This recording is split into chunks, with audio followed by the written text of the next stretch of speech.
Hello, Chaz Dragon Tamer, Tie-Dye Gaming. I'm going to be reshooting a video that I did a little while back, maybe a week or so ago. This is a deck tech for my Grand Arbiter Augustin IV. He is a legendary creature, human advisor. White spells I play cost 1 less to play. Blue spells cost 1 less to play, and spells my opponents play cost 1 more to play. He's a 2/3. My hand will get involved here. My lieutenant for the deck, Linvala Azorius Renegade. She's a 2/2 legendary creature, human soldier. Each opponent can't cast non-creature spells with converted mana cost greater than the number of lands that player controls. And whenever an opponent casts a spell, if no mana was spent to cast it, counter that spell. Locally, that is brutal. This deck has a little bit of a Death and Taxes theme to it. A little bit of a Stacks theme to it. So I need some protection. So we have Agreus of the Gods. I gain Hexproof, 2/1 enchantment creature. Enchantments have a big theme into this deck as well. Even Mind Sensor, just there to make searches a little less harder. We all know what that does. If not, if an opponent would search a library, that player searches the top 4 cards instead. Containment Priest. If a non-token creature would enter the battlefield and it wasn't cast, exile it instead. Deadeye Navigator. This has Soul Bond, so it will bond with the creature, and then both of those creatures can be exiled and then returned to the battlefield under my control. Dream Trawler, which is a new addition to the deck, has Flying Lifelink. It's a 3/5 Sphinx creature with the Flying and Lifelink. Whenever you draw a card, it gets +1/+0 until end of turn. Whenever it attacks, you draw a card. You can discard a card. It gains hexproof till end of turn, but you do have to tap it.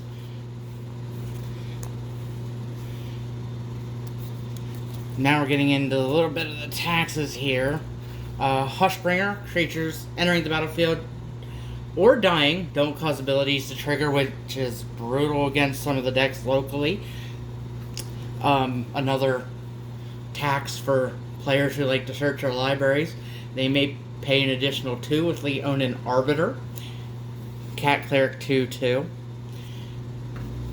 And then Linvala, activated abilities of creatures your opponent's control can't be activated. She's an angel, 3/4.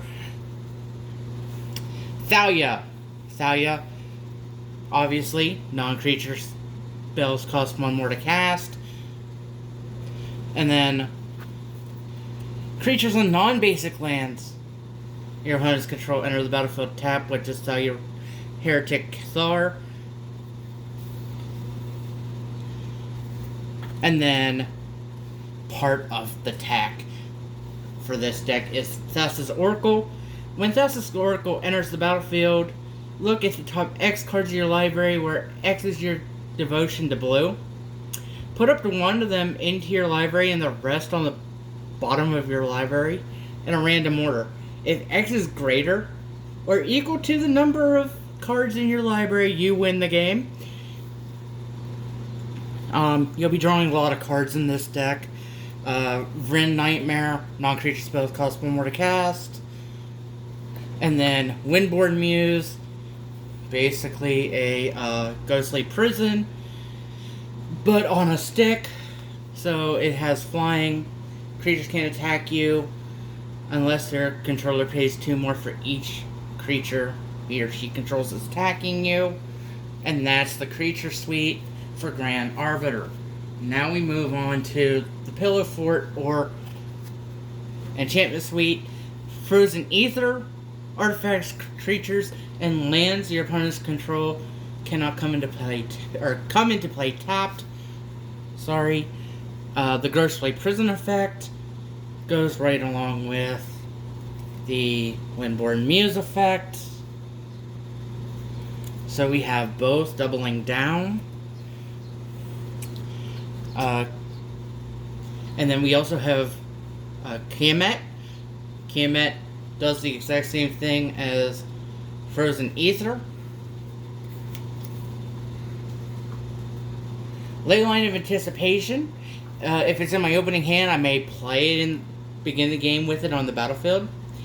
I may cast non-land cards as though they had flash. This is big in the local meta because everybody's playing. Now I can't think of that card. Well, everybody's playing a commander where they draw a bunch of cards and it's the red, blue, black commander. If you know Commander, you would know what I'm talking about. But to have flash, very, very brutal. And then Luminarch Ascension, at the beginning of each opponent's end step, if I didn't lose life that turn, I may put a counter on it. And then for 1 and a white, put a 4/4 Angel with flying onto the battlefield. If it has 4 or more counters on it, this could be backbreaking as well. For some, Propaganda. This is another Ghostly Prison effect. This is the original effect. Each turn, each creature cannot attack you unless its controller pays 2 more for that creature. Rhystic Study. Did you pay 1 for that? We all know what that does. Shark Typhoon. This is a new card from Ikoria. It's the enchantment. Whenever you cast a non-creature spell, create an XX blue shark creature token with flying, where X is that spell's converted mana cost. You can also cycle it for X blue, 1 in blue, which means you discard a card, you draw a card. Whenever you cycle it, you get an XX blue shark creature with flying.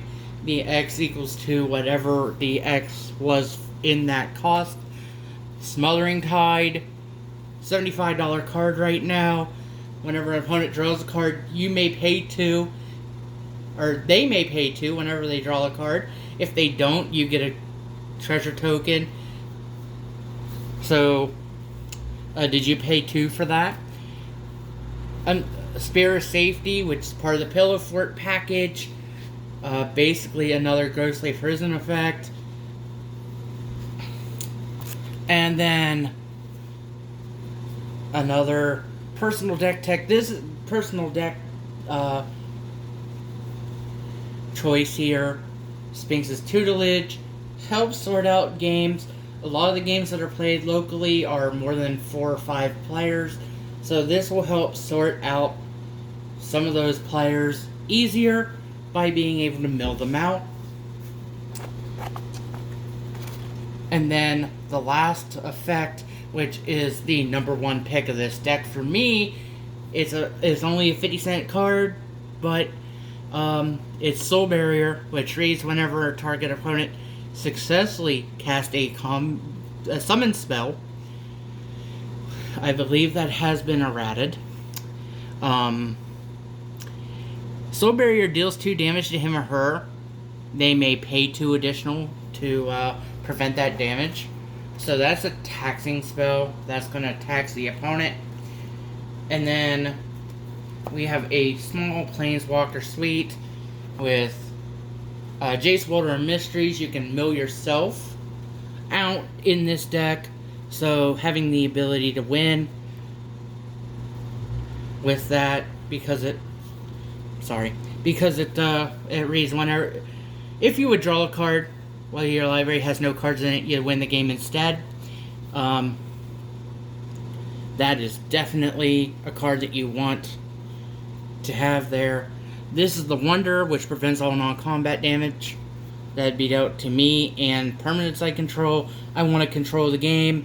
I want to be able to control the game with this deck. So, Wonder, and then Teo, the Shield Mage. I have Hexproof. It also creates a 0/3 walled creature. The Hexproof is beneficial there. And then the last one is Chasma Enigmatic Mentor. has the static ability that spells opponent cast that target a creature or planeswalker I control cast 2 more. So that's going to be the taxing thing about this card. It also creates a 2/2 wizard card, or wizard creature token. I also get to draw a card and discard a card when that happens, so I get more card draw there. Now, on to the spells package. Part of the reason why I'm kind of afraid to play this deck is because, well, everybody's playing counterspells a lot. Teferi's Protection, so I can blink myself out if I need to. Idiotic Tutor, I definitely mispronounced that, but basically allows me to search my library for an enchantment card, reveal it, put it into my hand, so if I need an enchantment to get out of a situation, this is like a second one of those. Brainstorm, we all know what this does. Fanatic Search, I get to draw 2 cards. Then I get to discard 2 cards. I get to untap 3 lands, so it's basically a draw 2, discard 2, for 3, but it ends up being for free because you get to untap 3 lands. Anticipate, this will allow me to definitely manipulate the top of my deck if I need to. Thirst for Knowledge, draw 3 cards, for 3, then discard 2, unless I discard an artifact. Most of the time, you're not discarding an artifact, but it's okay, you're trying to kind of mill yourself out. Stern Visions, get to draw a card, scry 2. Divination, get to draw 2 cards. The big one, Windfall, each player discards his or her hand, then discards cards equal to the greatest number of cards a player discarded. Deep Analysis, target player draws 2 cards. This is huge. This has flashback. You pay 3 life, and you get it back into your hand. Or, sorry, you get to play it from the graveyard, so you can draw 3 more cards, and then it gets exiled. Careful Study, draw 2 cards and discard 2 cards. Ponder, to manipulate that top deck again. Merchant Scroll, to find a blue instant card, so if you don't have a counterspell in hand, which we're getting to that package here very soon, you can search for one. The counter package, Spell Pierce, Syncopate, Dissolve, Render Silent, Mana Leak, Dispel, Negate, Dissipate,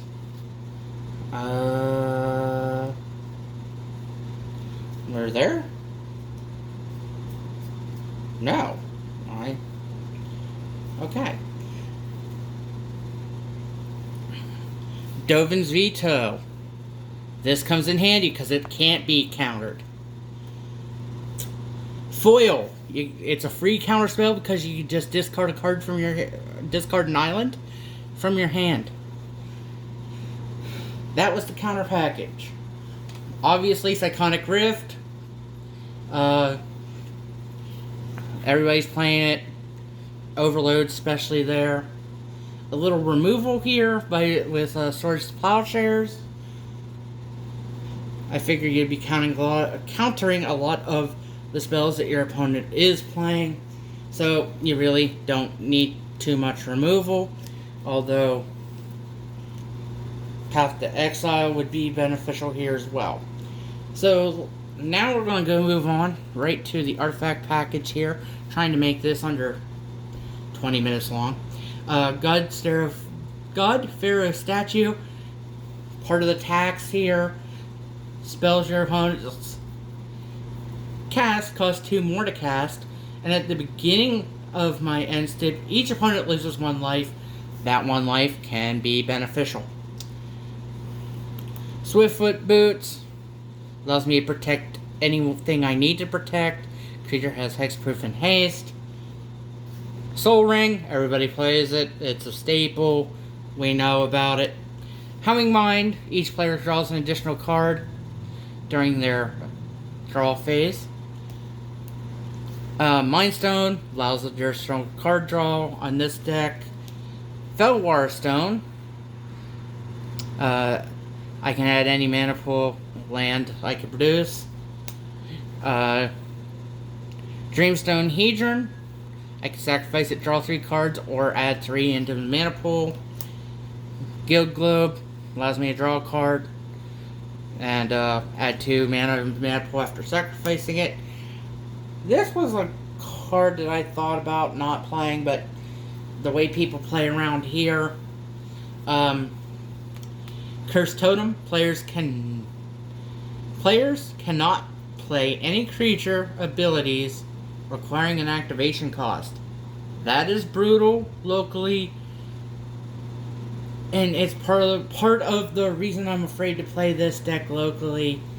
I know that when I show up, I'm going to be targeted, and then one of the saltiest cards in the deck is Winter Orb.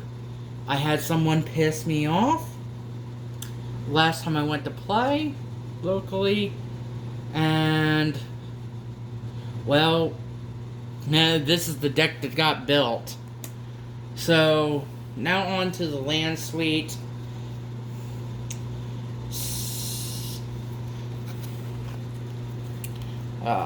6 planes.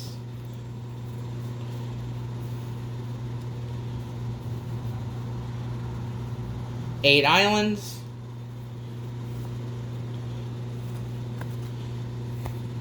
We all know what those do. Temple of Enlightenment. Azorius Guildgate. Azorius Chancery. Tranquil Cove. Irrigated Farmland. Hallowed Fountain. Port Town. Flooded Strand. Radiant Fountain. Gotta keep that life total large. Carver Crossroads. Hoping to keep that life total. Command Tower. Temple of False God. Mana Confluence. Ghostly Quarter. Or Ghost Quarter. Karn's Bastion to help those planeswalkers. Reliquary Tower. So I do have no maximum hand size in the event that I need it. Abandoned Outpost. In case I do find a way to steal something that requires me to have other mana killers to play it. Same with C4 Debris. Remote Farm. Same deal. And then Spacian Scurry. And then the last card in the deck, which basically allows me to put a counter spell back to the top of the library if I need to, Mystic Sanctuary. That is the deck tech for this deck. There are some cards that I have been considering. So I have those right here. Counterspell and Azord. I get to gain 3 life off of that. Sublime Epiphany, which basically reads, choose one or more, counter target spell, counter target activated or triggered ability, return target non-land permanent to its owner's hand, create a token that's a copy of target creature you control, and target player draws a card. Maze Mine Tomb. You get to put a page counter on it, scry 1. Put it for 2. You get to put a page counter on it, draw a card, and then whenever it has 4 or more page counters, you get to exile it. If you do, you gain 4 life. Yarian Sky Nomad. This would be beneficial with some of the enchantments if somebody decides to blow up an enchantment, because I do have the ability to have flash. With that, I get to basically remove all the enchantments from the board that are mine and flash them back in at the end of my turn. Speaking of enchantments, additional enchantment that I considered was Monastery Siege. Part of the removal was Generous Gift. I also considered Path to Exile. I'd be drawing a lot of cards. Windfall purposes, I considered Narset, Harder of Veils. to continue the pain train of taxes, Doving Hand of Control was something that I thought about adding to the deck. Flood of Tears, basically another way to remove everything back. It's a very slower version of the Overload card that I can't think of off the top of my head right now. It's in the deck, you know what I'm talking about. Cyclonic Rift, that's the card. One of the other enchantments I consider was Mirrodin Besieged, which reads that I can choose either Mirrodin or Phyrexian when it enters the battlefield. If I choose Mirrodin, whenever I cast an artifact spell, create a 1/1 colorless creature token. The other part of the reason I considered this was Phyrexian. At the beginning of my end step, I get to draw a card, then discard a card. If there are 15 or more artifacts in the graveyard, target opponent loses the game. Yes, we're not running a deep artifact suite, but for that additional card draw, it would have been beneficial. And the last card that I really am considering putting into this deck is Archon of Sun's Grace. That is a 3/4 Archon. It has lifelink and flying. It also says that Pegasus creatures I control have lifelink. It has a constellation, which means whenever an enchantment enters the battlefield under my control, I create a 2/2 white Pegasus creature token with flying. So, without further ado, that was the deck tech for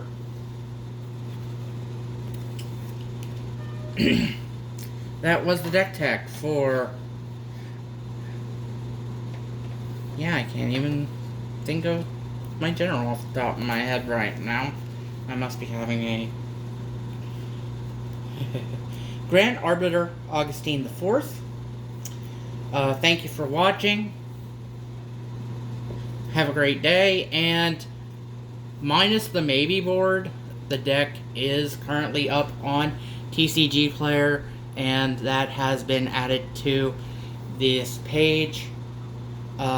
If I do upload this to YouTube, it will be in the description below. Thank you for your time. Thanks for watching. Have a great day. Tie-Dye. Chess Dragon Team or Tie-Dye Gaming out.